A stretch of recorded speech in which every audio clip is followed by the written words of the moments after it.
Денеска светот го одбележува меѓународниот ден на борба против сидата. Со низ активности Институтот за јавно здравје во нашата држава му дава соодветно значај на овој ден кој се одбележува од 1988 година наваму.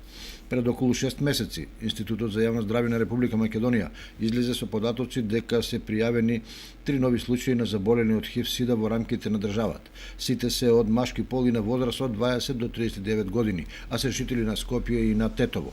Врз основа на евиденцијата на пријавените случаи, вкупниот број на заболени со сида во периодот од 1987 до 2017 година изнесува 336 лица. При тоа, болни од сида се 181 лице, ХИВ позитивни се 155, од кои 83 веќе се починати, а 253 лица живеат со ХИВ-сида. Во услови кога нема целосна и реална евиденција на состојбите, тогаш на обичниот човек му преостанува да и верува на статистиката.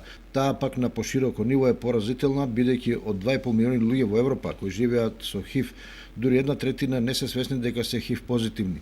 За да се реши овој проблем, неопходно е ХИВ тестовите да бидат што подостапни до граѓаните. Инаку во Македонија првиот ХИВ позитивен случај е регистриран уште во 1987 година.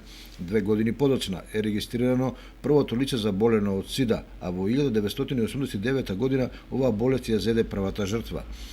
Неспоредливо поголем е бројот на мажи заболени од сида и тоа главно на возраст помеѓу 20 и 39 години.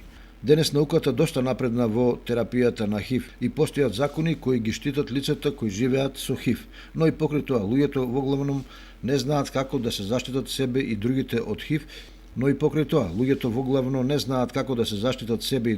ХИВ, и стигмата и дискриминацијата останаа реалност за многу луѓе кои живеат со ХИВ. Светскиот ден за борбата против сида е важен да ја потсети јавноста и владите дека ХИВ не исчезнал, дека постои и понатаму витална потреба да се соберат средства, подигне свеста, победат предрасудите и да се подобри образованието.